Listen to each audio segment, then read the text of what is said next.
'Tis the season for some NBA action, specifically the NBA Christmas Day games. The schedule is coming up close for us here. We're going to be obviously, I guess, reading between the lines, it's going to be Christmas for us. I don't know how to way to say that without it being like a lesser of a basketball take. Look at the synergy, though, right now, by the way. This matching on the red, if you're watching on stream, truly was completely unplanned, but, extra festive for the Christmas Day games here on the podcast. I wore it a little bit of a homage to like a Tiger Woods situation. Like it's my last day of work for the holidays, so I'm wearing red. Wear red on Sundays. Today's my Sunday because it's the last before the break here a little bit. I'm definitely not sick of you because you're in short sleeves right now either while I'm sitting here in a hoodie. Like, it's fine. I'm fine. Everything's fine up here. We didn't just get snow this morning. It's cool.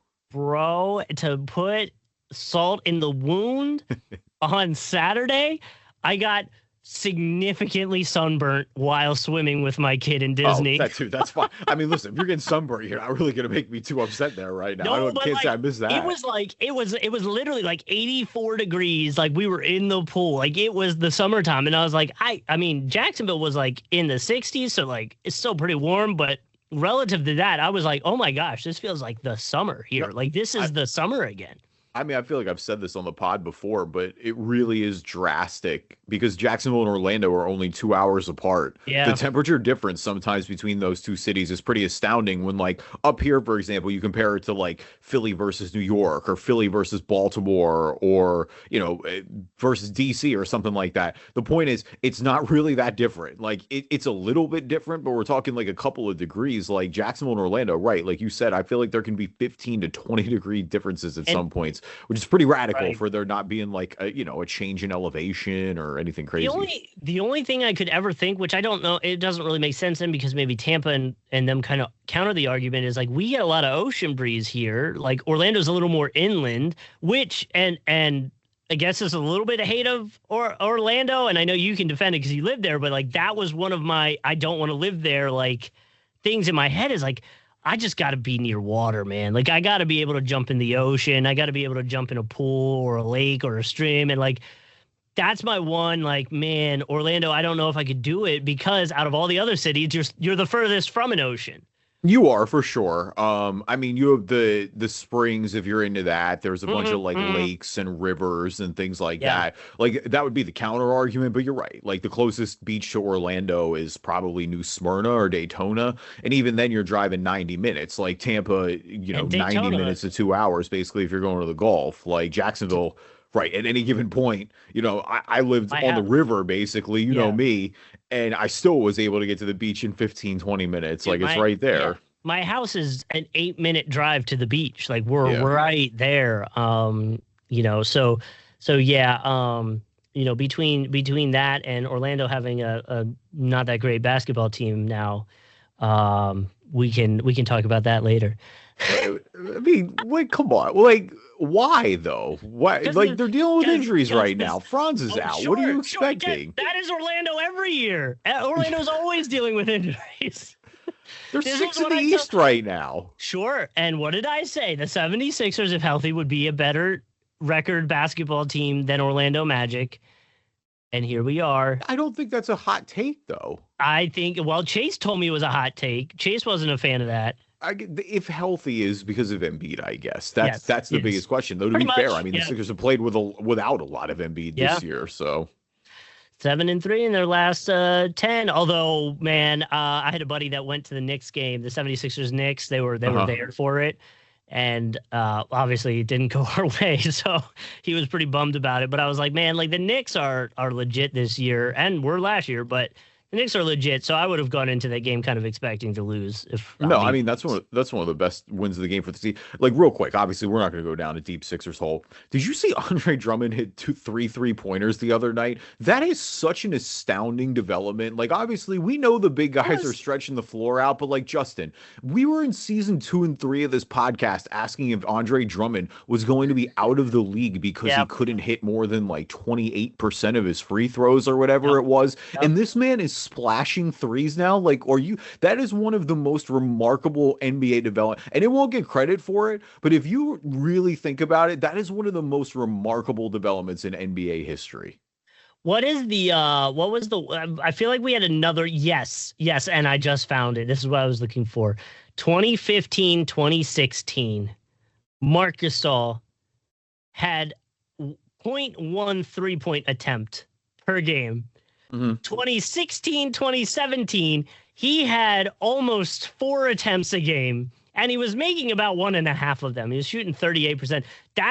And I know that's not like Andre Drummond's a way different situation, but I think that's when you started to see these big guys started to work on the shot a little bit more because nobody was taking the shot. Marc Gasol, I remember when he started making those threes, he's doing the McGregor walk after hitting it and all that stuff. Like, that's crazy. And yeah, so it just showed the way the NBA's changed a lot, you know? Well, on Basketball Reference too, kind of to the Marc Gasol point, if you look at Brook Lopez stats, like his Basketball Reference page, you can literally see the year that it just shifted, and immediately like the number goes up. And like obviously the nickname now with Brook, it was Splash Mountain, and we knew, you know, all his tenure with Milwaukee when they won the title and all those years, like he is known as a floor spacer now, and you can just truly see the attempts go from 0 to like, oh, we're up to like 4 or 5 a game all of a sudden. Like, that's not a non-significant amount. But Drummond, though, just again, only because it was so bad at one point that like they would have to take him off the floor in close games because you just couldn't count on him. And just like, what a remarkable development. I mean, honestly, like, you want to talk about like unexpected positives for the Sixers this year. Like, I think we kind of knew what it was with Andre Drummond. Yeah, man. So guess what? The per game 3-point attempt number was, let's say, in 2000, 2001. Like for a center or for what? This is just NBA averages, league averages, and points. Oh, you're saying like per game. NBA 3-point attempts per game, 2000, 2001 season. I don't know, like 20, 23? Less. Man, it's even less, man. Like, what are we talking? Like 15? Less. 13.7. Wow. Damn. And last year, 24, 25, 37.6. Yeah, I figured it'd be, I figured at least 30 now. That checks. It passed 30 in 2017, 2018 to 2018, 2019 is when it jumped from 29 to 32. Yeah, I mean, if you talk about this podcast and like over all these, you know, here in season 13 now, that's the biggest development. Like when we started the show basically at the end of the like that old league, right? Where it was like, you know, the more post dominant centers and where they weren't stretching the floor and where guys weren't taking the three as much. Like that's been the big development over the course of this podcast. It's like, it's a radically different game than it was even as recently as 10 years ago. I very much wish we could put, and I don't think I'm going to be able to find this stat, but like center 3-point attempts per game as a league, the center position taking a three. I would love to see what that number is. Because like, you know, Jokic, Towns, Mobley, Chet, Bam, like just to go down the list of players' stats this year that are scoring the most from the center position. You know, 3-point attempts, you got Naz Reid, Miles Turner, Karl Anthony Towns all taking over 5 a game. Jokic and Vooch are about 5, like 4.9, 4.8. Bam's at 4.5. Chet's at 4.3. Brook Lopez, like you were talking about, 3.8. Wendell Carter's at 3. Like, I would be very interested to see what that that position is putting up from the 3-point line compared to years past. Like, see where the jump really is. Oh God, the percentage, it's got to be like exponential almost. I mean, like I said, I'd love to see the actual data as well. I'm with you. You want to talk about a leap like everywhere. I mean, just absolutely ridiculous. You mentioned Jokic, and it's not going to come up in the Ballin and Fallin, or I think we're not going to talk about this at all. But did you see what Denver gave away the other night? No. Dude, they gave away T-shirts with the Taco Bell quesarito on them because that's the commercial that was airing when Jokic got drafted, like 45 overall. That. He literally got drafted. The best player in the league got drafted during a commercial break in the second round, and it was a Taco Bell commercial, and they gave out T-shirts honoring that Taco Bell commercial. I love that so much. That's something because were they on at commercial when he got drafted? Like, is it a Jacksonville thing? Like, it was like a Jacksonville thing. Whenever the Jags draft, it's always on commercial break. Yeah, because that's the thing. Yeah. Oh, we got to get into that then. Okay. Yeah. No, I love that. Like, I'm all about, and this will, spoiler alert, probably come up in my Ballin, but I'm all about the small market teams getting their lick back when they're slighted like that. You know what I mean? Because is Denver a small market?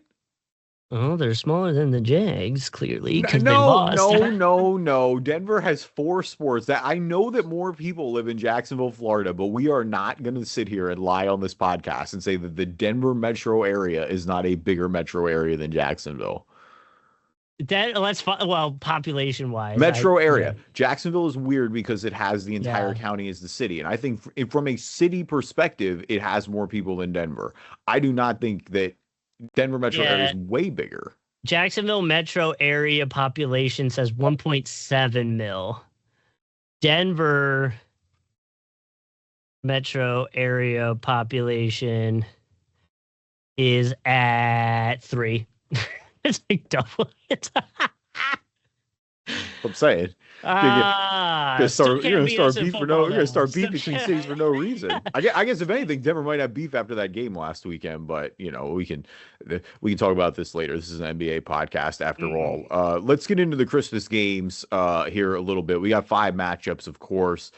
Starting with the Cavs and the Knicks, we've got the Spurs and the Thunder, the Mavs and the Warriors, the Rockets and Lakers, and the Timberwolves and the Nuggets. Let's just start. Obviously, first we'll go here in order. The Cavs and the Knicks. The Knicks fresh off their NBA Cup victory, which we will talk about after the commercial break. The Cavs, on the other hand, a little bit of a disappointment this year. You talk about the standings. Obviously, last year they were number 1. After that playoff disappointment, right now they're at 16-14, and Darius Garland rumors are starting to heat up. So that's going to be interesting to watch going forward, because that'd be a big change if they finally decide to move on from Garland. Yeah, well, and that we've already kind of talked about Garland in that situation and what we think the Cavs might, you know what I mean? Like we've always thought it might have been a little bit of a weird fit potentially with I guess the front heaviness of the team. So we'll see where that goes, but you would imagine some rumors were going to come out of a team that was number 1 in the East last year, had a disappointing loss in the playoffs, and now are having a good season, but it's about an average season really. So yeah. Cavs, Knicks, I like it. Like you said and alluded to, NBA Cup champs, Knicks back in it, a team that we will most likely see go far into the playoffs with a team that could go far into the playoffs with the Cavs. We just be curious to see what they look like come playoff time. So I like opening the day with that. My pick, though, is the Knicks will win that for sure. Yeah, I think the Knicks are going to win at home, too. I mean, Garland on the move would be super intriguing because, I think Darius is great. I think he has a ton of value. I mean, basically what they're saying behind the scenes is, a lot of what we talked about is that, with him and Donovan Mitchell, Donovan Mitchell is obviously running a lot of the show as well, where Garland is kind of more of the pure point guard. I mean, those rumors had heated up in the past. It's just they played so well last year that it kind of just downplayed it a little bit. But it feels like that's going to be the decision if they decide to move on. I mean, they've committed to Donovan Mitchell long term. Not that, again, this is just a rumor, so we could go down the line, but do you think, because the teams that I see at least rumored right now, the Timberwolves, the Kings, and the Magic, would you want the Magic to make a move like that towards Garland? I mean, kind of, yeah. It'd be nice. I mean, I don't know. I guess I don't know what you're giving up, but I mean, I look at that. Right. You look at that roster, then it all fits the timeline too. But you got Garland, Banchero, Wagner, Desmond Bane. The problem is the reason kind of hot. Well, and I guess I just wonder the fit with that in the standpoint of if Garland's wanting a bigger role, desiring a bigger role, doesn't want to be the second option to Donovan Mitchell, that might be the case if he goes to Orlando. He may not be, you know what I mean? If he wants to be the number one guy, you're probably not the number one guy in Orlando. Yeah, but he'll be the pure point guard, though. He'll be able to play point a little more. Fair. I think that's the greater point. I don't think it's him looking to go be a number one option. I think he just wants to play the point guard a little bit more. And I mean, yeah, he would be, he would clearly be in that point guard position in Orlando right now. Like, he wouldn't have to worry about splitting the way that he does now in Cleveland. And honestly, honestly, he might be the similar situation Kings would be confusing, but Timberwolves could be a similar situation. Everything about the Kings roster right now is confusing. Kings would be so confusing. So yeah, and I don't know what you give up to go get him. And I like you were saying, I don't think you want to lose any of the core for Orlando in that case, which might be a tougher pull than you want. Like Franz might be one of the guys you'd have to consider in that moment. Yeah, there's no planet where you should be moving Franz. Especially Franz is arguably the most important person on that roster, in my opinion. Right. Like, I'm not moving Franz right now. No, I don't think so either, but I think that would get the deal done from but then you're worse, maybe. You're in the same place, but worse. Well, and like we've talked about in years past, just through all of it, he's got ankle injuries. So we'll see what it looks like. His production's dipped, but either way, it's a market that's going to develop, and I think has value because he's still pretty young. Like I expect there to be a healthy market for Darius Garland if they make him available. Of course, his success is down, but I think that's the whole point. Is his success is down because he's playing shadow to Donovan Mitchell. The numbers probably pop back up if he's the lead point guard at that point. So, So the next goes to a matchup I think we all want. We definitely want it. 2:30 Eastern Standard Time. So for both teams watching it earlier, because you're not on Eastern Standard Time, the Spurs versus OKC. We want the big guys matching up, and I think we like this. It's a budding rivalry. It's one I think we'll see going forward with Wemby and Chet, and just Oklahoma as a juggernaut as its own right, and the Spurs being the one that seemingly could be the ones to develop to a spot to try to stop that, I guess. The Spurs are embracing it. Like, they've kind of they've started up a little bit in their own regards. Like, there's always been those natural comparisons, I think, with Wemby and Chet, and then obviously with both of them being younger. I mean, both of them, like, with their rosters as a whole being younger, I think they're kind of on the same timeline, so that makes sense. But you're right, like, there was a little spice after that NBA Cup victory, and I mean, a huge victory for San Antonio, obviously, and, like, we'll go to the NBA Cup, like, that's one of their, their national breakout, if you will, getting to that final, beating a team in OKC who we talked about pretty highly on last episode. Now you look around and it was that little comment by Wemby afterwards when he says, we're just trying to bring our band of ethical hoops back. And it's like, what does that mean, Wemby? We're reading between the lines a little bit. You already know about the free throw merchant discussion and narrative that, lingers around SGA a little bit. So no, I like it. I'm here for it. I love the young rivalry. I love some spice and some competition. It feels like, again, we know what OKC is, the defending champions. Like, it feels like San Antonio is a team that's on the rise this year. I'm excited to see this on Christmas Day. Like, this is a marquee matchup potentially going forward for a bit. So, yeah, I like everybody getting a taste of it on national television, sooner than later. Yeah, I would say we want this so bad. The Spurs and OKC rivalry, like, we want it so bad, right? We need somebody to show us that OKC is vulnerable and can be beaten. And we finally saw it with the Spurs. But I guess my counter would be like, are we jumping at it too quick? Were we too eager to jump on this? Yes, it was the Spurs win. It's good, but the Spurs haven't done much else. Like, last year they were not a great team. Obviously there were injuries involved with that. This year we're still not even halfway through. The Thunder won it last year.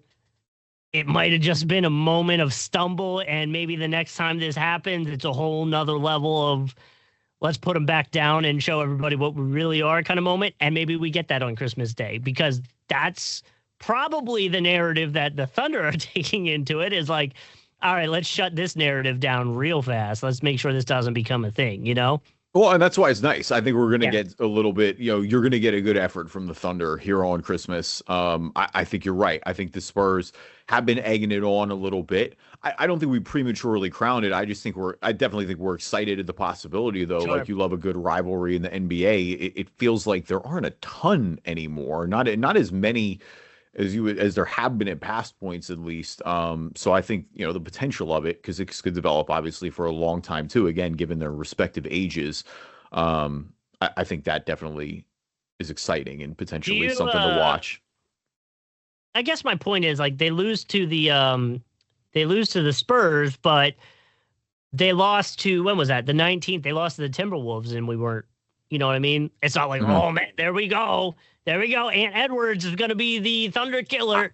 No, if anything, I was laughing because it was like we spent so much of last episode, again, waxing poetic about OKC and talking about the record and SGA running about it. And I was like, oh, look at them stumble and lose 2 games immediately. Like, again, the record is still very much in play, but it was like, oh man, is that kind of classic. Here we go. But that's my point with the Spurs. Like, we want that to be a rivalry so bad that the second the Spurs got a win, we're jumping on the narrative. Well, the Timberwolves just won 2, and it wasn't like, oh, cool, they won. You know what I mean? Like, nobody's talking about the third loss of OKC's season. Because I don't think the Timberwolves started up at all. Like, we know Ant talks, but like Ant didn't come out post-game and talk about ethical hoops. Like, that's a very, like, Wemby's not dumb. Yeah. I think Wemby is very pointed with what he says. And so, yeah, listen, like, I'm reading between the lines a little bit. It feels like there was a little more, a little more sauce that direction. A little more something there going on. Well, either way, that'll be their next game. So maybe OKC gets their 4th loss, which would be a very interesting storyline. If we get to that, but clearly we got to wait till Christmas, till Santa's here to get that update. The next game, Dallas Mavericks, OKC. I care so little about this game. Oh, Golden State, you mean? My bad. You said OKC. Golden State. Yeah, Golden State. Sorry, Golden State. But I care so little about this game. Like, yes, it'll be cool to see the rookie do his thing, but I care so little about this game. Like, the rookie. Cooper's the rookie now, huh? Yeah, he's just only taking it over. No, I mean, look, like, you're right. This isn't I think this matchup, it's the Klay Thompson Bowl. I guess we're talking about that a little bit. So, the Warriors have a little bit of drama. To be there, probably. Is that? I mean, probably. Yeah. Why not? You want to talk about having the most fun in the league right now? I feel like Klay's having more fun than anybody these days. They both look super happy together. Yeah. No, I mean, it's good to see Anthony Davis healthy. Like, I think that obviously adds some star power to it. He's playing some of the best basketball that he's been playing since putting on the Mavericks uniform. Cooper has really come into his own. The Warriors have been playing well. Like, they started the season pretty slow, obviously. They've gotten back up to 500. Like, spoiler alert, we're going to talk a little bit about some of the drama that's been going on there, and Ballin and Fallin later in the program. But yeah, I mean, look, like, it's Steph Curry too. I think you always get the legacy bump. Like, he's going to be, with him and LeBron, who we'll talk about here in a sec, and Kevin Durant too. It's like, you just expect those 3 to be on national television. Like, we don't know how many more seasons we're going to get where that can happen. Sure. I'm not surprised at all that, Steph is going to be featured there. So what's interesting, and this, I bring this up because to me, this is the game I care about the least. Cool, Steph, like you said, like, cool, I get it. But the Ringer actually ranked the Knicks and Cavs as the least interesting game of this matchup.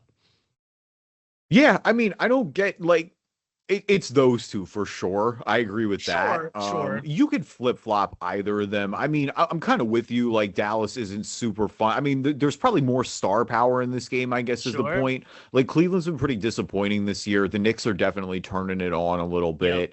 Yep. That's my pull there a little bit. Again, not to go back to Steph, but I do think I'll give Steph the bump there if it comes down to it. I think those 2, to me, are significantly less intriguing, though, than the other matchups. You're right. Like, I think all 3 of these, the rest of them, San Antonio, OKC, Houston, LA. Like Houston, LA is probably the middle for me. Like I don't really think there's any spice there. I think it's a good matchup. These teams are both great in the Western Conference. I think there's a lot of star power there, but I don't think like that. Like Minnesota and Denver, there's been a little bit in the past. I think they're a good matchup stylistically. And then again, just like San Antonio and OKC, that's my number one. Like I think that NBA Cup game turned that up a little bit. I'm excited to watch that one. Well, and don't forget with Lakers Rockets, you get LeBron Durant, you get Luka. Like that's a very star-studded Austin Reeves. Like you there's a lot of names in there. But yes, to me that's kind of the middle as well. Denver Timberwolves probably be my second, and then Oklahoma City Spurs is going to be my number one exciting game to see, just off the potential for that rivalry, even though I was just hating on it and saying we're just jumping on a narrative. I would say those would be my top ones. So I guess to that, in the list, as we move forward, we do have Rockets, Lakers next in the lineup, and we kind of just talked about it. I love that from a LeBron, Durant, potentially the last time you see them on Christmas against each other. They're probably or might meet in the playoffs this year, so there's some playoff implications there. You have Luka, you have Reeves, you have Sengun. You've got a lot of big names in this game, and I don't think they've played each other this season. Don't quote me on that, but I'm fairly confident they haven't. So I'm interested to see how they plan for each other, because that could also be telling in the playoffs what this matchup will look like. Yeah, it's funny. The record's obviously pretty close. The Lakers are 19-8 right now. The Rockets are 17-9. Man, the point differential is so much different, though. Like the Rockets are a positive 8.8 right now. The Lakers are at a positive 1.2. They've been much better defensively, the Rockets have, than the Lakers have. That's been their biggest issue right now. They're giving up 116 points a game. I'm interested to watch Luka too. Like we may not get Luka. I know he's dealing with injury right now, so we'll keep an eye on that. But you're right. Like these are two teams that we expect to make some noise in the Western Conference, to be chasing each other the rest of the way. The difference is only a game and a half right now, so it kind of the same way, and that bleeds over into Denver and Minnesota as well. Like it's the 3 seed versus the 5 seed right now. Denver is doing their part. They're right neck and neck with San Antonio for that 2 spot in the Western Conference right now. Their upgrades have kind of given them the boost the way we thought they would. They're playing great basketball. I mean, but so are the Timberwolves. Like, I think that's the important thing too, where like the Lakers and Rockets have kind of tread water a little bit. I always call them the Rakers for a second. That's hilarious. The Lakers are 6-4. The Rockets are 5-5, where it's like, no, the Nuggets and the Timberwolves both 8-2 in their last 10. So they're playing great hoops coming into it. Yep. You mentioned Minnesota's win over OKC the other night. They're rounding into shape, it feels like. Yeah. Can you guess the last time LeBron and KD played in a Christmas game? Do you know the year? I'm trying to think of the team. It probably is like, it's got to be like one of the 20, I'm thinking end of 2010s, like 17 or 16. I mean, it wasn't 16, was it? 16's the classic. No. I'm trying, hold on. I'm pulling up to see what team he was on. I have the year. I'm trying 17 was the classic one. My bad. That was the year after. That was when Kyrie hit the game winner. And I think that was the first year with KD with the Warriors. So that would be, that's the season, 2017, 2018 season. That's such a good game. That's one of the best Christmas games I've ever seen. So that's the last time they played. They also are, LeBron and Durant, thanks to the Ringer, they're combined 791 points on Christmas Day, which is wild to think about. That's crazy. And, we already talked about it. This might be one of the last times we see them go against each other on Christmas, if not the last time we see them go against each other on Christmas. So that definitely puts the game up there, at least on my should probably watch list. And I am interested to see how the Lakers and Rockets defend each other. I think that'll be kind of telling. So then, the last game, kind of you were mentioning it a little bit, Timberwolves, Denver. I think it has two of the bigger names. And to your point, the bigger records, the better records going into Christmas right now. 10:30 though, dear Lord. I will be so asleep. There is no chance. My kid's going to have me up at 5 a.m. to open up these gifts. I am not making it to 10:30 p.m. to start an NBA game. Yeah, I think the best I've ever made it through is maybe like a quarter or two of that late Western Conference game. Yeah. No one the last time I really watched it, and this is going to show you how deep my bag was at the time. It was one of when I think it was Steph Curry's rookie year, honestly. It was right around it, maybe back in 2012. My guy Charles Jenkins, who played like 2.5 seasons in the NBA. He was a Hofstra standout star, like one of the best players to ever play in the program. He was the backup point guard for Steph Curry for a while, which is kind of unfortunate because he never got on the floor because it turns out Steph Curry's really good. But man, I was staying up late to try to watch those like garbage time minutes so bad.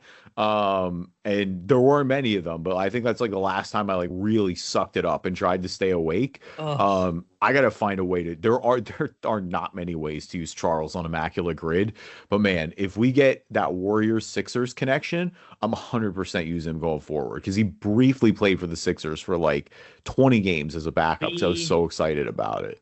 We don't. It's a little teaser to Immaculate Grid. It's going across Cavs, Mavs, 10 rebounds. Going down, Spurs, OKC, 10 points. Yo, you got to get somebody that loves you like Grid loves 10 rebounds a game. That is easily the category they have used so much. Either way, though. Don't we have okay, sorry. Nope. And see, now I'm trying to do the Immaculate Grid. All right, we'll come back to it. We'll come. We can't give too much on Grid away. Rubio might work Cavs Thunder for some reason. No, I don't think so. I don't think he ever played for the Thunder. He played for the Cavs 100%, but I couldn't swear. I'm going to look it up now. But okay, let's keep moving on. Yeah, we'll keep things moving here on the Drive and Dish NBA podcast. Welcome everybody. My name is Kevin Rafuse. Joining me as always, my co-host Justin Cousart. In the 22-23 season, the Atlanta Hawks, for 33 games straight from January to April, were never more than one game above or one game below 500, a feat no other team had matched at the time. I mean, that feels right, honestly. Yeah. Like, I can weirdly see that. I mean, if you talk about Atlanta the last, 15 years at this point, I feel like they're always treading that water. They're, like, right in the middle ground right now.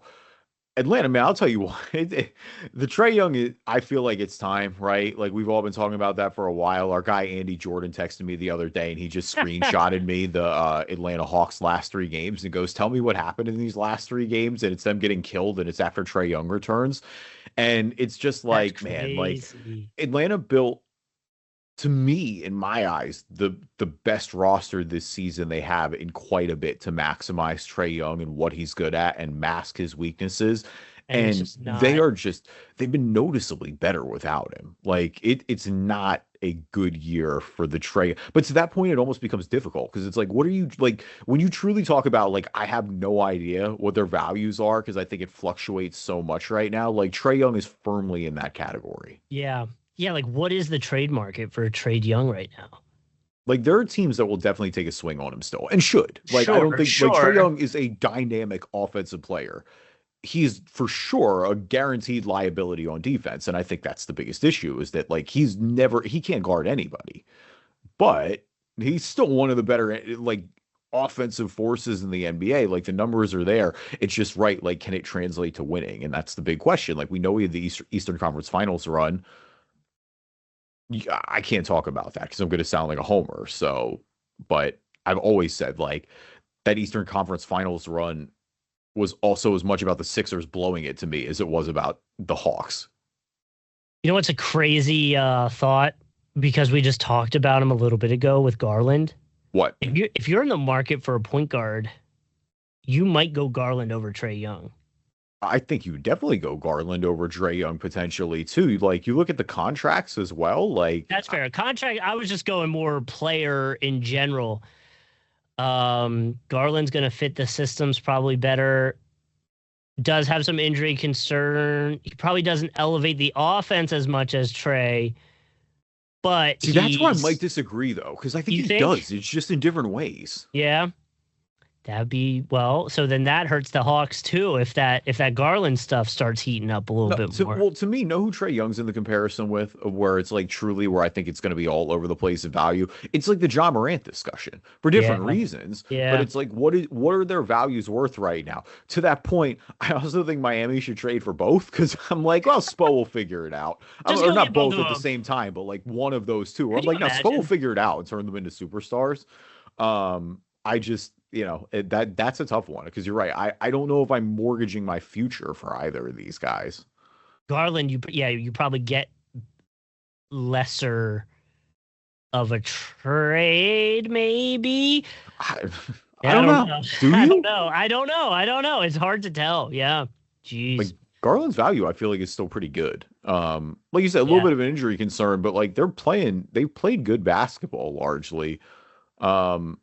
I don't know. Either way, like that's for the professionals, not for me. Points per game, Trae's got him. Rebounds per game, Trae's got him. Assists per game, Trae's got him. But again, it's hard to do because Garland's playing second fiddle. Yeah. Garland's playing second fiddle and still almost putting up 20 points per game. Yeah.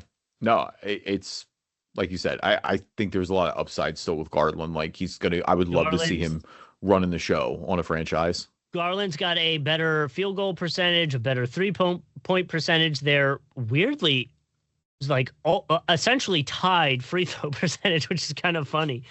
But yeah, his oh man, I think I'm leaning Garland a little bit, which is kind of wild to think about. No, well, yeah, given their hype, the past few years, right? Like it'd be pretty crazy to think about even as recently as 2 or 3 years ago. But you know, I just think it's the reality of the situation.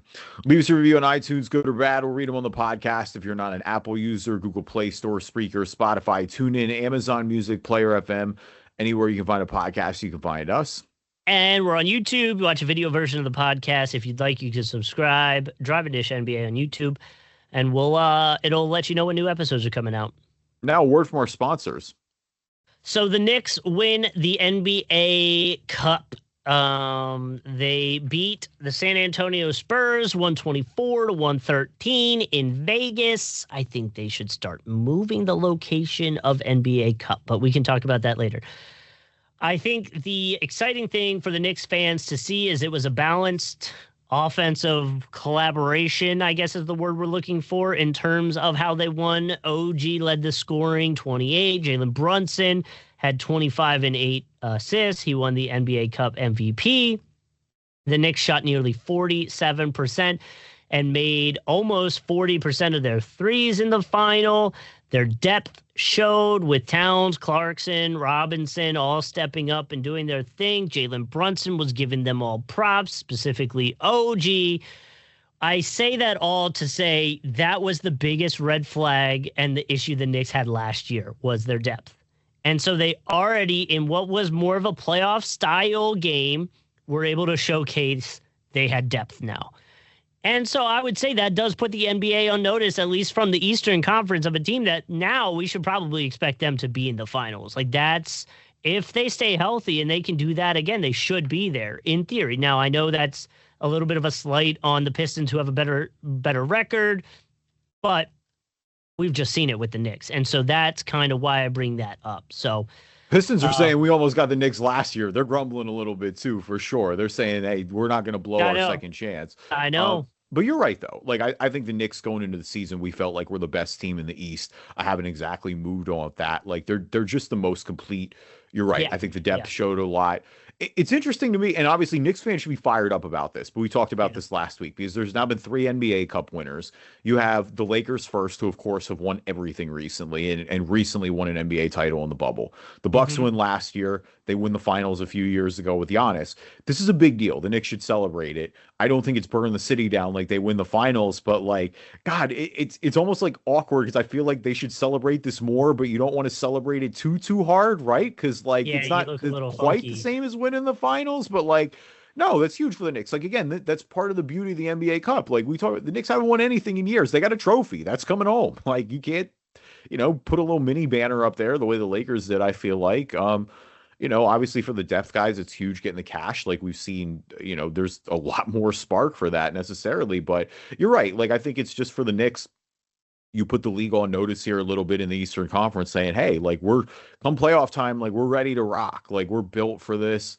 You're right. I think for them, it is finals or bust this year. Yeah, and that's exactly what it should be. So I think going out and winning this cup is the first step in proving to themselves, showing the locker room that they're like ready to go. Yeah. Yeah.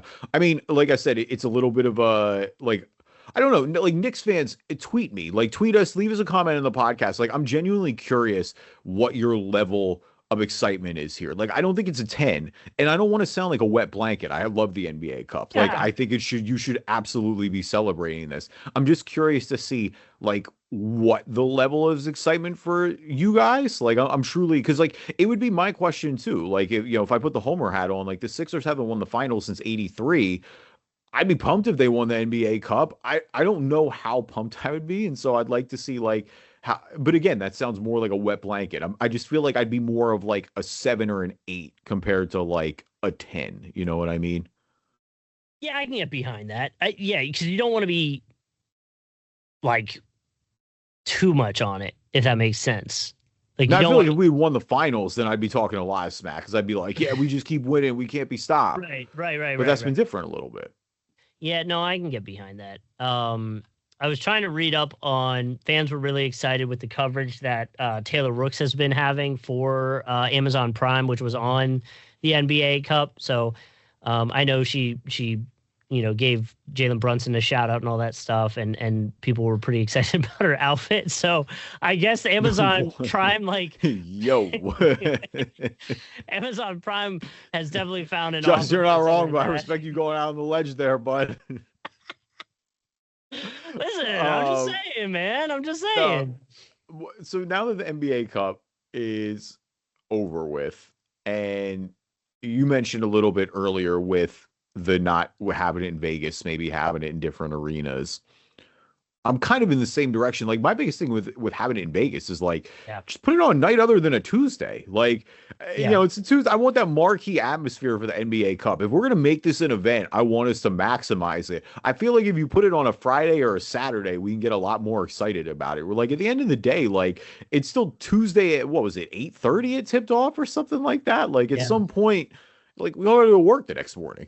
Yeah, you still got to make it like something. You got to make it more of a moment. You know what I mean? Yeah. And you're right though. Like, I think the Garden would have been electric. Like, I think if they're in San Antonio, like, I think it would have been like, there is something to be said about the home court. I'm not necessarily like anti having it in a neutral arena. Like, I'm okay with Vegas, but I'm not like.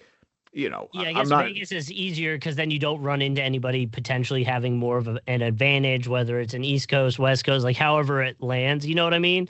Yeah. Like, I get that a little bit, but I don't know. Do it like they do. I guess it doesn't really make sense, but do it like they do the Super Bowl and just let it move around. And you're like 4 or 5 seasons out scheduling where it's going to be. You know what I mean? And then people can just kind of plan accordingly. And if your team's there, cool. If not, it gave you a reason to travel to a small market like Denver. No, I'm not against the rotation. Send it to Jacksonville. Put it in Jacksonville. We don't got a team. Denver's like, yeah, the last time Jacksonville hosted the Super Bowl, y'all had people on cruise ships. That's what they're gonna say. Dude. No, I know it was in 2004, but when has the last NBA game been here in Jacksonville? It would have been like a preseason Pelicans game, probably. Sure. Yeah. The Pelicans were here for a few years because we like when we lived there, we watched the Pelicans play down there. There were a few. I mean, like the Hawks were here. I don't remember who else, honestly. Jacksonville last hosted NBA preseason games from 2013 to 2015 featuring Orlando Magic and New Orleans Pelicans. Listen, Orlando, bro, we're sending you our Jacksonville Jaguars team for 2 years. You can't give us some NBA games? Come on. I don't disagree. Listen, the Veterans Memorial Arena could handle that, so it's not even like they don't have the capacity. To give you a little more on this, like the low-key Jacksonville tea right now is so the Jonas Brothers announced super last second that they're coming to Daly's place. I'll get there. I promise there's a reason. Super last second. They're coming on the 30th of this year. They announced 2 weeks ago. Like, whoa, like what? You only have like 3 weeks of promotion? because yesterday it came out with the stadium renovations. Daly's Place has to shut down for 2 years. So now we lose the music venue too. Well, so what's that got to do with the Jonas Brothers? Like, what's the? They announced it as like a Christmas, like a New Year's Christmas show. Now it is a last hurrah before the stadium goes away for 2 years show. Oh, well, yeah, I mean, that stinks. I guess if you're doing the renovation, I mean, that kind of, you're right. That checks in line with the renovations. Tours already kind of pass over Jacksonville, and now you just lost the second biggest venue in the city. That's why people are pissed. Well, yeah, you're not going to get major artists you're not going to get stadium size, or not even stadium, like arena sized venues. Yeah. Like you'll get some, I guess, but you're right. Yeah. They had because Rihanna was in the Veterans Memorial Arena, and Rihanna was a huge megastar.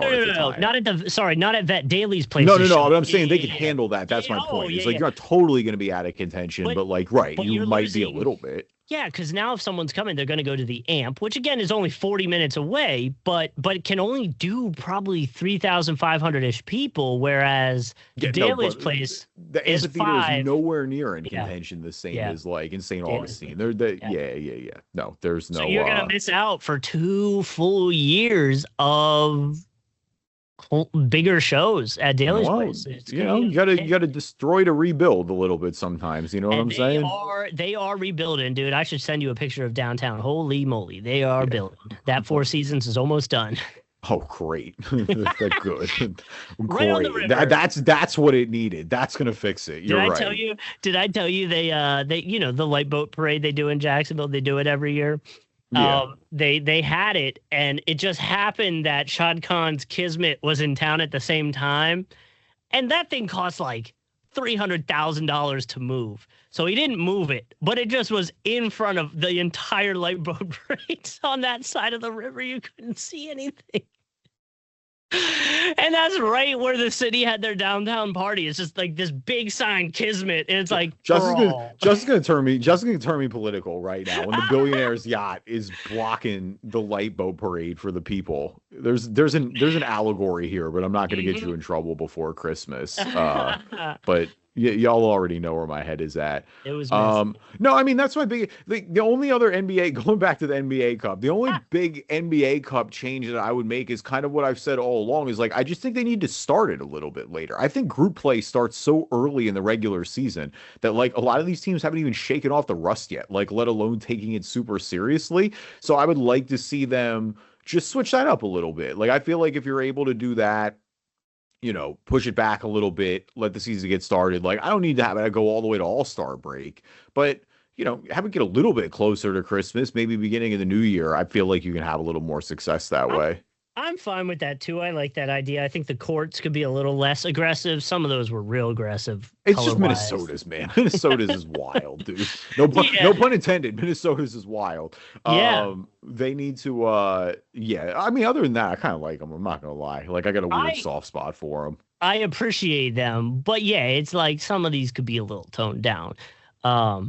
I love the idea of like throwing a wild card in there and letting the NBA team pick when one of their games matters. You know what I mean? Like somehow they get to throw like the week before, hey, this is going to be our NBA Cup game against you. Yeah. You just decide you don't want to function at all, huh? How fun would that be, though? Could you imagine? It would be something. I would love it. All right, let's switch gears a little bit. Who's balling, who's falling, our NBA version of the stock market. We always like to start with the good before the bad. So I'm going to start this week. I'm going to go with Ballin for me, Kon Kneuppel, who is the fastest player in NBA history to make 100 three-pointers. This happened in their loss to the Cavs. The Hornets lost to the Cavs the other night in Cleveland. Dude, it only took him 29 games. So, like, there's a significant... next before this was Lauri Markkanen. It took Markkanen 41 games. Keegan Murray and Luka both had this mark, 100 threes in 42 games. His teammate Brandon Miller did it in 43 games. But, like I said, only 29 games here. A little bit, you got 12 less than Lauri. So we'll see how long this holds up. We talked a little bit earlier, obviously, about the 3-point evolution. So, I'm sure somebody will come along the way. But, Kon Kneuppel flamethrowing so far to start the year. Yeah, like definitely put his name out there. I'm looking at his attempts per game, and yeah, I mean he's shooting it for damn sure. He's like multiple games. I mean, 1, 2, 3, 4, 5, 6, 7. No, 8, yeah, 9, he's averaging 10. 8.6 on the season. Yeah, but he's shooting got 40%. So like that's the thing is like I'm not gonna complain about that. Fire away, Kon. Take your shots. If you're shooting a 41.4% from 3, like fire away. Yeah, fire. I mean, he's averaging 19.4 points a game. You're also on the Hornets. So like, not to What's be LaMelo's value? What's LaMelo's value? Like, you want to talk about the guys in the category like that, and the Hornets could double down. I mean, you could have made that the Ballin too. They said we're not trading LaMelo Ball. Yeah. Anyway, that's another one of those like questions. You know what I mean?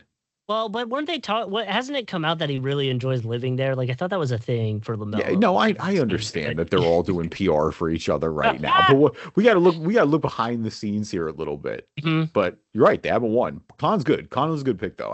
I like that from them genuinely when they drafted him. I think he's got a good future here in the NBA.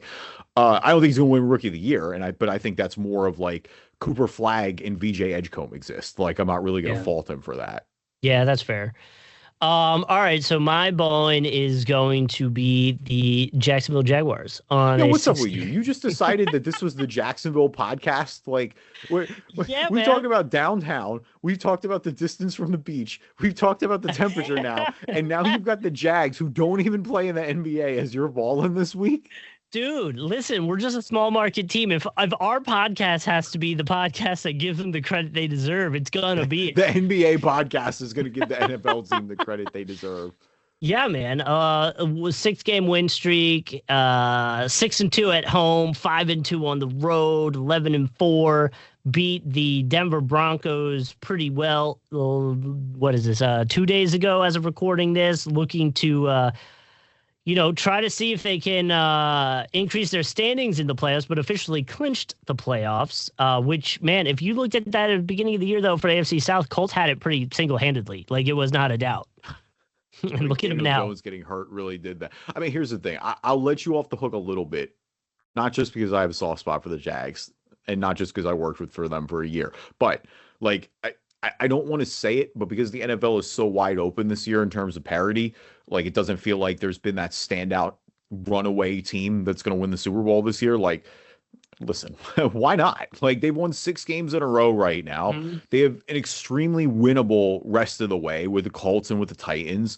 Like their biggest issue right now is that they're playing Buffalo in the first round. And like Josh Allen, again, is that one player who can just go supernova and steal a game. Like I think Buffalo's defense is super suspect, which is, again, majorly disappointing for them in a year where Patrick Mahomes is hurt and now with an ACL tear, where Joe Burrow is not going to make the playoffs, where Lamar Jackson, it doesn't look like is going to make the playoffs. So like, yeah, the Bills have no excuse this year, but like, yeah, I mean, I look around, I mean, Jacksonville just went into Denver and won. That's the number 1 seed right now in the AFC.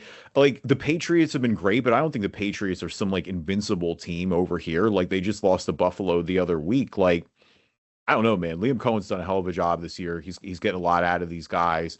They're doing it with Travis Hunter hurt. You know, again, I know it's weird and like you don't want to jinx it and start thinking out loud, but like, and that's the crazy part too, is like there is a world where I think this team loses in the first round, but like, dude, there's also a world where they win the Super Bowl. Like, I don't think anybody is running away with it this year. Same deal with the NFC. Like, you know, the Eagles have their flaws. The Rams I think are great. They probably, I think, have a little more consistency, but like even they just lost to Seattle the other night in that epic game. I was laughing. For anybody that doesn't follow the Jags very closely, there's this trend with Trevor Lawrence where when he plays really well, they call him Steezy Trevor Lawrence.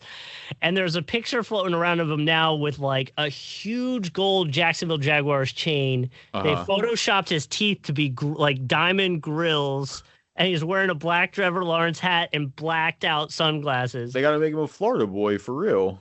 Well, so what happened was someone printed out that photo like as a poster, like a massive poster, and they brought it to the Denver game.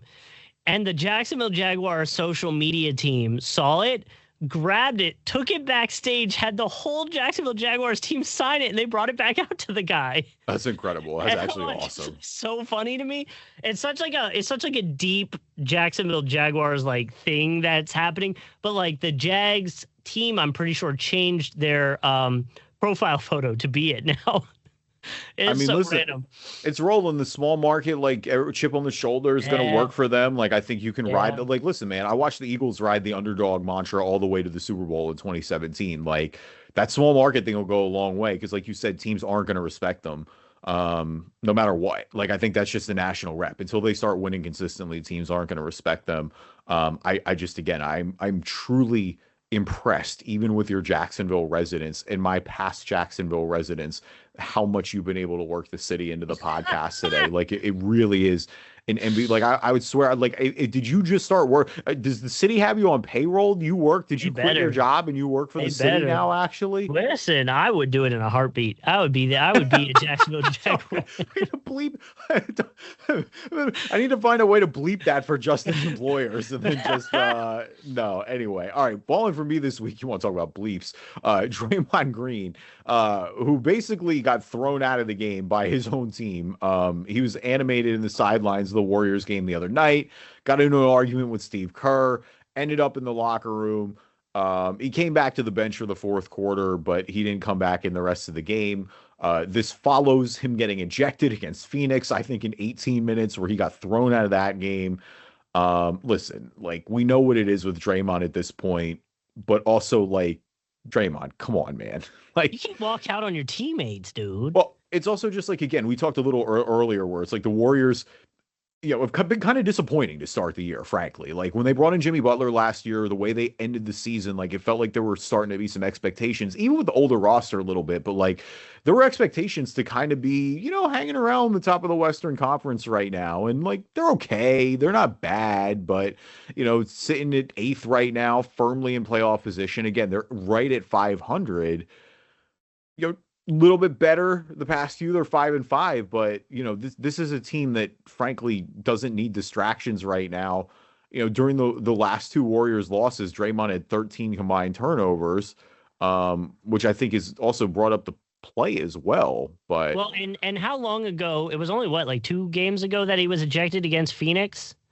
He got weirdly. It might have been with what's his name on Phoenix, but he was extra fouled him pretty hard. And he was aggressive. He should have got thrown out of that game. He earned it. And he did. So, but that's what I'm saying. That was only 8 minutes into that game, and now only a few games later, you get him leaving and coming back, and Kerr deciding not to put him back in the game. Like, I know Green's downplaying it, but look, you're gonna get away with it because you've been Draymond for a long time. And like, even Steve Kerr, right, like, downplay, he says, Draymond's a champion, we need him. Steph Curry has his back a little bit here, but it's like, again, it's like Dre is toeing the line, and it's like, on a team that's 500, the tolerance for line towing is a lot lower than it is when you're winning.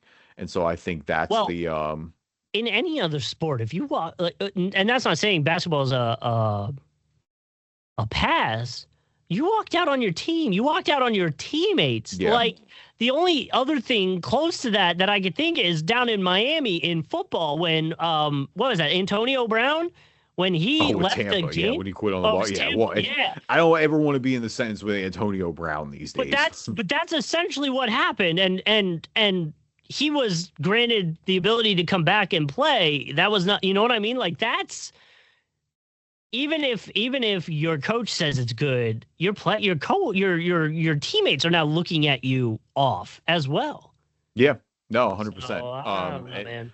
And again, veterans will be able to, again, it's toeing the line. Like, he'll be able to get away with it. A bunch of people, like Jimmy went back to the locker room. Al Horford went back to the locker room. Like, Moses Moody, Jerry Stackhouse, the assistant coach, like, they were all trying to get him to chill. It's just, right, again, like, you're the line, you always got to toe it. And if the play isn't there, it's only going to get, like, right, that spotlight's going to be on you a whole lot more. Also, you're a veteran, and I know we expect this from him because this is kind of how he is, but like, you're a veteran, dude.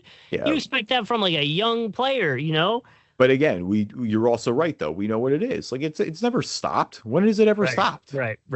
Exactly. You expect it with him. He plays with that passion. So, yeah. Whatever. Passion's a nice way to put it. I respect that, Justin. All right. Who's falling for you this week? Fallen for me, and it's not. I guess it's fallen if you really want it to be. What football team is it, or what baseball team is it this week? Denver Broncos, who got beat by a small market team. No, Ben Simmons is going to be my Fallin. And not really like, I'm not trying to make it sound like a negative thing, but it has come out that he is going to be putting his NBA career on hold to pursue a career in pro fishing. Mark Spears has come out with that. I know he likes fishing. I've seen him post about it a lot, so it doesn't. I'm not even hating on the pro fishing part. Yeah. I'm more just like, dude, Ben Simmons like got to live the best life ever. Like he just flamed out of the NBA, made hundreds of millions of dollars, and just now fishes in Australia forever. Apparently, like what a dream. I love that like he's put his NBA career on hold. I mean, I think the NBA put his NBA career on hold here a little bit, but you can't fire me. I quit. That kind of situation. But honestly, but was it like? It's just like I wanted to Ben. I need a tell all from Ben Simmons one day, and I just want him to sit down and I want him to be honest, and I just want to hear about everything. Like I just want him to admit that he got the yips and it all went bad, and I think that like I'll feel way more at peace with Ben Simmons. I am also kind of convinced, though, if he wanted to come back, a team would take him for his defense. Like, they still would take a flyer for sure. Yeah, that's what I mean. So, NBA on hold, I feel like it is still his decision. Now, maybe his options and the money on those options wasn't as great, but I still think this is him saying, you know what? I don't like my options with the NBA. I'm going to go fish. I'm going to go catch some tilapia. And I'm going to fillet the shit out of those. Sorry for my curse. Catching more than tilapia if he's deep sea fishing, bro. Like, I don't know. I think we're hunting a little bigger than that. What's the 3-pointer of fish? Because he's not catching those.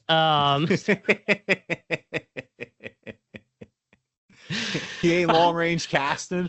Right. Like short game off the jetty only. That's what I'm saying. You gotta be able to cast pretty far. You know what I'm saying? I do a fishing show on the weekend. I would know. Right, that's right. You are a qualified fishing expert. Bro, I gotta get him to call in. Ben Simmons on the fishing podcast. Oh my gosh. Electric, honestly. I feel like he'd do it too. I feel like he would, if you just said we're only going to talk about fishing and no NBA, there's like a greater than zero chance. Those charter captains are like 80. They wouldn't even, I'd be like, hey, I got this guy Ben Simmons from Australia who wants to talk about fishing. They wouldn't know who the hell he is. They'd be like, oh, cool. Welcome to Jacksonville. What's the fishing like in Australia? Yeah. What a wild arc for Ben Simmons. I hope it goes well. Seriously, like I'm not being sarcastic there. I hope his fishing career goes well. I hope it lives up to the potential, unlike his NBA career, which, we know what it is. We don't got to rehash that. I lived it. So if he's fishing in Australia, he's catching the Great Barrier Reef coral trout, a mackerel, a marlin. I feel like the marlin's probably the 3-pointer. That's what he wants to catch, I feel like. That's what I'm saying. So he's like, probably I'm not thrilled. Like, bro, if I'm deep sea fishing and I bring in a marlin, are you kidding me? I'm going to talk about that for the rest of my life. Yeah. Dude, those things are, from what the guys say, those things are not easy to pull in. No, they're huge. Yeah, they're massive. Huge. They fight. They weigh a ton. Like, dude, that deep sea fishing is hard. Ben Simmons fishing in Australia. See what it says. Yep. Coral trout. He's been catching coral trout. All right. And a golden perch. I don't know what a barramundi is. I don't know. Dude, you know what I would do? Aussie listeners, tweet us if you have any experience with this. What the or hell let us know your fishing stories in Australia, I'm probably butchering the name, too. A barramundi, Barramundi. Well, I mean, that sounds right. Barramundi. It looks like a weird-looking fish. I mean, all fish are low-key weird looking if you honestly think about it. The ocean is a wild place, man. We haven't, like, the fact that humans haven't explored, like, 75% of the ocean, like, there's a lot going on down there that we do not understand fully. Dude, I would allow Ben Simmons to take me fishing and then cook me up a lemon barramundi with chicken and rice. This looks amazing. It probably is. Like, I fully believe that. This looks tasty as hell. Did you see this on Reddit before we get into grid? And we're really going left here right now.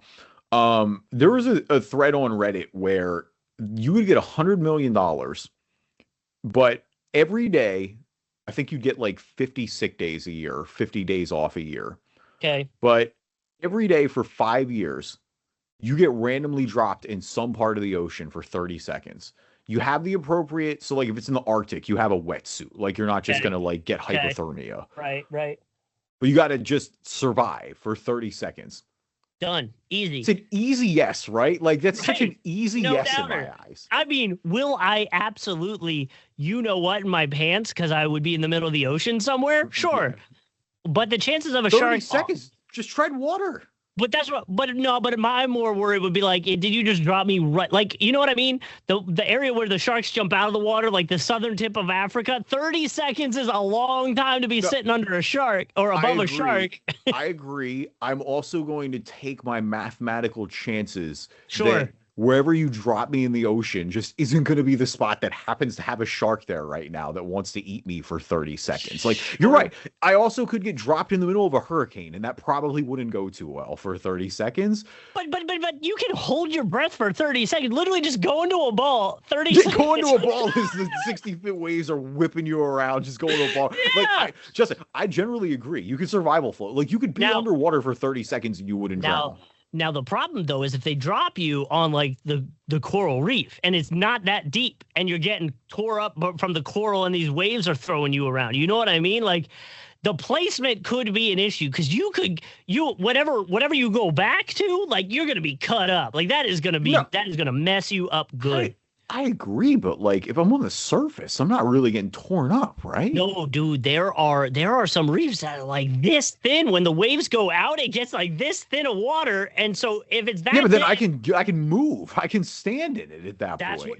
You would. The coral is so sharp. No, I believe that because barnacles are like that too, obviously. Where it's like, no, you'll get cut up. I am not downplaying the coral. Yeah. My point is like, can't I just avoid it? Well, I don't know. I guess that's the problem. Is like if these waves are coming in too fast, like it is only 30 seconds, but you're probably going to get drop me in up. the Drake Passage, and I think I could survive for 30 seconds. Like truly, like even if I'm riding an 80-foot wave, like I don't think it's going to kill me in 30 seconds. Like I think it might knock me under. What if you get put like right in front of a big ass cruise ship that doesn't see you? You got 30 seconds. Okay, well, if I get put right in front of the cruise ship, then I might be. But that's kind of like that's in my chances, right? And even then, if it's not right on top, if it's right on top of me, then you're right. I'm out of luck. What am I gonna do? But like, if it's 30 seconds away from me, I think I can get enough distance out of the way for it not to kill me in that 30 seconds. Depending on the temperature of the water. I would say maybe. If it's cold water, but I have the wetsuit. I know, but being underwater in cold for 30 seconds because it compresses. So like, no, I know. You're gonna have an issue. You might have an issue there. I should say. But I mean, they have videos of the people who go to like the Titanic Museum, and it has like a simulation of how cold the water it was when it happened. And it's like, no, it's miserable. Good luck. Yeah, no, it's not happening. So, all right. Well, on that note, do you want to play some Immaculate Grid? Yeah, let's clean this thing up here. What a podcast. Right. This has truly been one for the books. And for the Immaculate Grid, or for the podcast listeners, I should say, if you want to watch the Immaculate Grid, it's always on YouTube. Just search Driving Dish NBA podcast. But again, our columns this week for the podcast listeners from left to right, the Cavaliers, the Dallas Mavericks, and 10 rebounds a game per season. From top to bottom, the Spurs, the Thunder, and 10 points a game per season. Obviously 10 points a game per season. We can get real weird with it. Ahmad Shumpert. For Cleveland? Yeah. I feel like he averaged. Oh, it's 10 points. Come on, it's 10 points. No, I know. And he played real minutes. Like, that's the thing. If it was, he's coming off the bench, like, that's the only reason I'm even a little bit, like, slightly worried about it. But, I mean, he was averaging well over 10 in New York. And I would think, hopefully, that he got 10. But, like, that's oh, man. I love how I'm like, oh, we can pick anybody. And then the first person you say, I'm just like dude, I don't know. Like, he was coming off the bench. I mean, we can go Kyrie at that point. Yeah, I mean, I don't really want to go any of the obvious guys. No, I mean, if you want to go, you think JR had it? JR definitely had it, right? I'd be more inclined to go JR than Iman. I mean, granted, he was also coming off the bench too in Cleveland, but like J.R. Smith took a lot of shots. Varejao, who was their center? Man, he had 12. You don't think he had 10?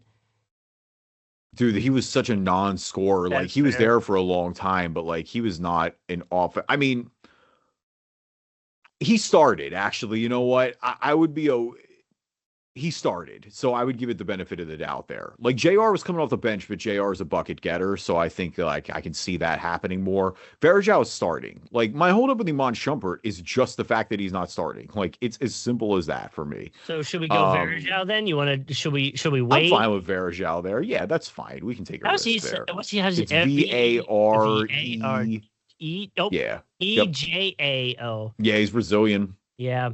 Varejao, wow, 0.6%. Nice. Having him in the Warriors jersey is crazy. Now, correct me if I'm wrong, but I think Rondo worked Cavs OKC. I also think Rondo didn't play for OKC. He didn't play. You don't think? No. I thought didn't he play? Oh man. Because I feel like have we had this discussion before? See, he didn't play for the Supersonics because he would have been too young. No, Rondo definitely played for the Cavs. He ended the Cavs. I know he was on the end of his career. I don't think he played for the Thunder, dude. Did Iman Shumpert? I thought he did too. Shumpert did play for the Thunder, I think. I think Shumpert went there late in his career. I am not remotely 100% about that, though. Okay. We don't have to do that. I feel like who else? I mean, Cavs and Thunder, if we're talking the 2017, I feel like we've been naming all those guys. Richard Jefferson actually works for both of them. He played for the Spurs and Cavs, too. That'd be a good one. Richard Jefferson's a good one. He'd probably be last for OKC Cavs. I think he's going to be lower regardless, I should say. Yeah, I'm trying to think who else is. I feel like there's somebody like big that we're missing that didn't play, that played for Cleveland and that played for OKC, and it's really bothering me. Oh, not Shumpert, not who else did you say? Not JR. Immaculate Grid darling, Jeff Green played for both of them. Jeff Green's a good one. Perk did too, low key. Perk, Brandon. No, I don't know why. When anybody says Perk, I always think of Brandon Bass as well. But I don't think he played on. I know he's Cavs. I don't think he played on either of these guys. I feel like there's somebody recent. Like that's what's really driving me crazy. Is I feel like there's somebody recent, like who was on this roster. Is it the kid? What's his name? No, he didn't end up on the Cavs. He ended up on Bulls. Giddey? Giddey, yeah. No, yeah, Giddey's only been on Thunder and Bulls. Kendrick.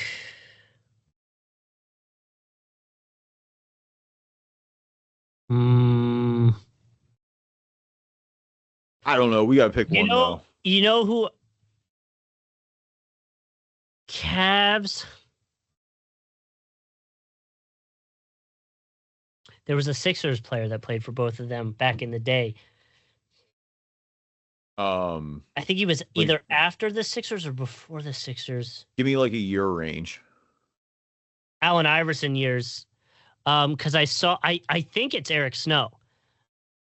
Oh, God, it could be. I mean, I don't think he played for the. Eric Snow definitely played for the Cavs. I do actually know that. He would have had to play for the Sonics. But I think he did. If he played for the Sonics, it works because that'll work as the Thunder because it's the same franchise. I'm fairly confident. I think I am too. I feel like he started his career there before he was on the Sixers. He played for the Cavs 100%. That I am fully positive he played for the Cavs. I'm willing to think that he played for and that'll be hella low if he's on it because I don't think anybody's gonna associate him with the Sonic. 2%. Nice, dude. Wow, I can't. More than... Dude, that is incredible that got 2%. That wow. That really, you think you know everything about Grid and then you don't. Paul Gasol never ended up on the Cavs. No, Powell never played on Cleveland. Yeah. No, Spurs and Cavs. Did Bellinelli or who else? Come on, not Tony. No, who else was behind Tony Parker? Bellinelli and there's one more. Wait, I don't know if I think you're talking about Patty Mills, right? Patty might be who I was thinking of. I don't keep thinking it starts with a C. I don't think Patty didn't play for the Cavs. Okay. He did play for the Spurs, obviously. Yeah. I mean, we mentioned Jefferson. Jefferson definitely works there. I feel dude, no works there is kind of an immaculate grid darling. I'm almost positive works there is Andre Miller. Oh, Andre Miller definitely played for the Cavs. I mean, Andre Miller started his career on the Cavs. He's very good there. I think I'm almost positive he played for the Spurs at the end of his career, very briefly. Would Harrison Barnes work? No.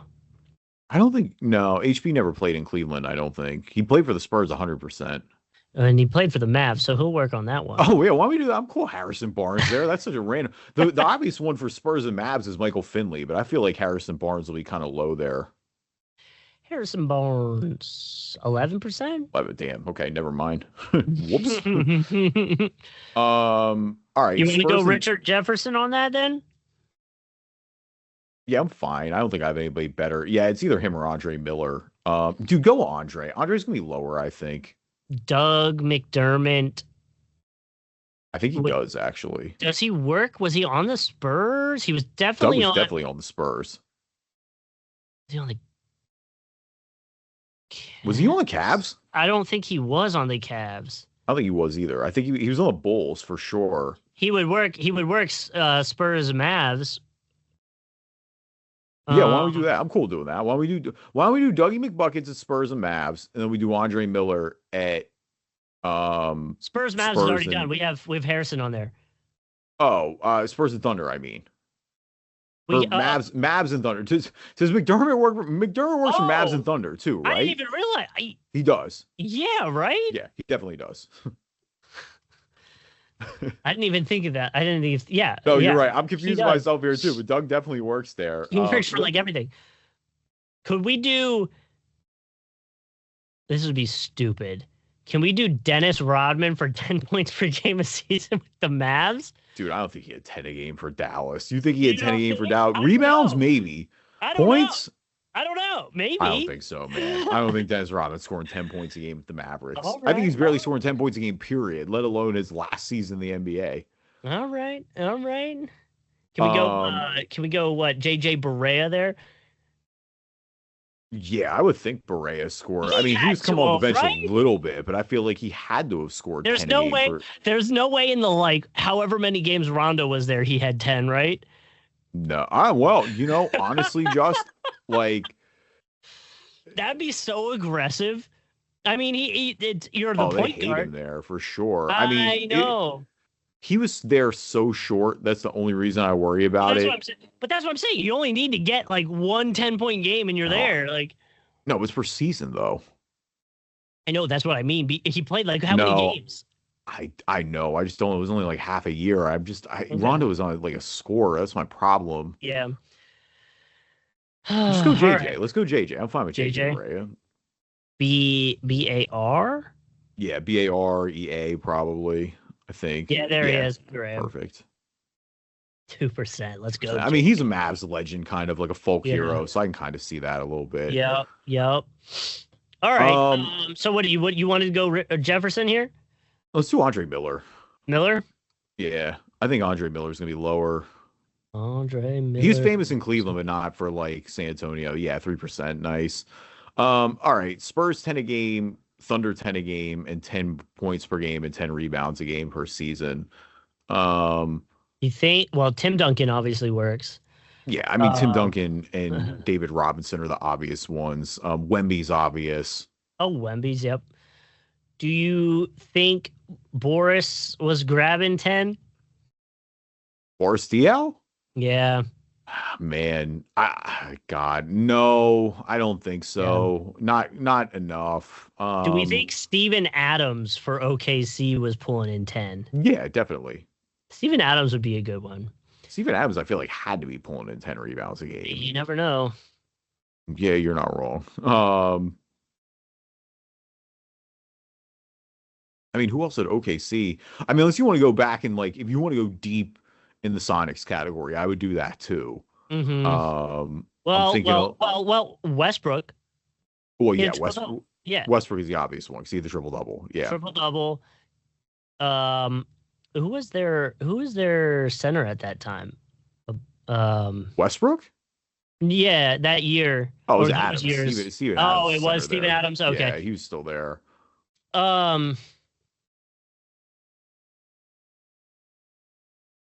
to think of who else would be there. Like No, Ibaka. I know. I'm trying to think of their other bigs. Was Ibaka ever there? And he wasn't probably pulling in 10. I mean, Ibaka, like, it's tough because again, like he was splitting. Like I think he was splitting the rebounds where I feel like he's close, but I don't feel like he's there. I mean the ones for the Thunder, I mean, recently Chet is there. I don't think Hartenstein's a 10. Russ, you mentioned. I'm trying to think of their bigs during like the big three when it was Harden and Durant. Who else was there? That was Steven Adams, right? Or is that? Yeah, but they had other ones too, and I'm just like I really am blanking on that. Yeah. I don't think Tyson Chandler was never there. I mean, he works for Dallas, obviously. Yeah. Yeah, dude, I don't know. I'm kind of stumped. I mean, you got to go like back in the archives then. Like Sean Kemp was probably averaging 10 a game there. He's more famous, but yeah. I mean, I'm sure Kemp was averaging 10 a game there. Should we just go Steven Adams? Do we feel like that's going to be the most common? No, kind of. Chet's going to be the most common, but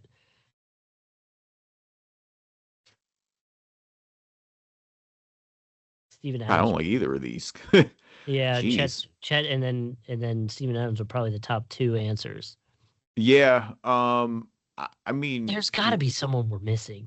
No, there's definitely someone we're missing. That's why it's driving me crazy. I don't hate the idea of going Westbrook because that's fine. We can do Russ. People may not really think that anymore. I think they will, but I'm interested. I want to see how high it is because that could very well be 47. Okay. Holy moly! Okay, triple double, man. The triple double is going to make it an attractive option every time. All right, Spurs is a little more like we kind of know the end. I mean, Spurs, like you said, you mentioned the big three there with Wemby, with Tim Duncan, and with Pau Gasol, with David Robinson. And then we're not sure about Boris. I don't think Diaw has enough. I'm trying to think of their other bigs. Like, I don't think Splitter played enough minutes to be grabbing 10 a game. Thiago Splitter. Oh, my God. Oh, Aldridge. Oh, true. Yeah, wow. Aldridge for sure. Yeah, he'll be lower because those teams weren't, like, they were winning, but they weren't winning titles. There's no way. I would be insanely surprised if he doesn't have 10 a game. Yeah, I mean, right? He had to have been poor. I mean, right, he for sure was in Portland. I don't think Powell was too late in his career, like we said. No, Aldridge, Duncan, Rodman, Kawhi was not. I didn't even think about Rodman, dude. Rodman might be the move, low key. Yeah. I mean, it was late in his career. No, it wasn't actually. What am I talking about? I was in the middle of his career. It was right after. Oh, dude, let's go Rodman. Yeah, wait, what are we doing? Let's go Rodman. Okay.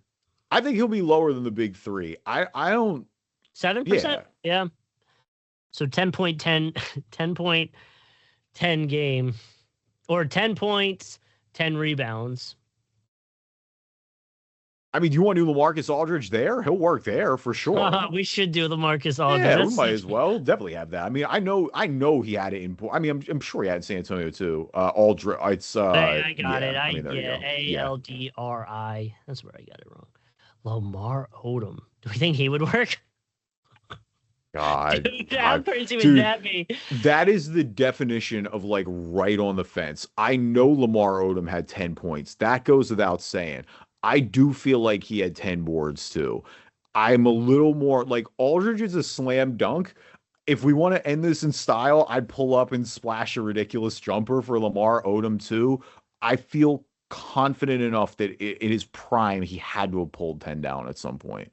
Should we just do it and see what happens? Yeah, all this right. is such a just he happened to be right under LaMarcus Aldridge. Right, so we're either going to be the biggest, we're either going to be geniuses or the biggest idiots of all time right now. But I'm with it. Let's do it. It worked. All right, let's go. All right, I gotta pull it. 0.06. Holy moly. Let's pull this up now. All right, Lamar Odom. Let's see. He did it twice in his career. Once with the Lakers and twice with the Lakers. Yeah, no, twice to the Lakers. Yeah, here we go. 10.6 in 07-08 and 10.2 in 04-05. Yeah. And he averaged double digits basically every year of his career except for the last two. It was the last year. He had a year in Dallas and a year with the Clips.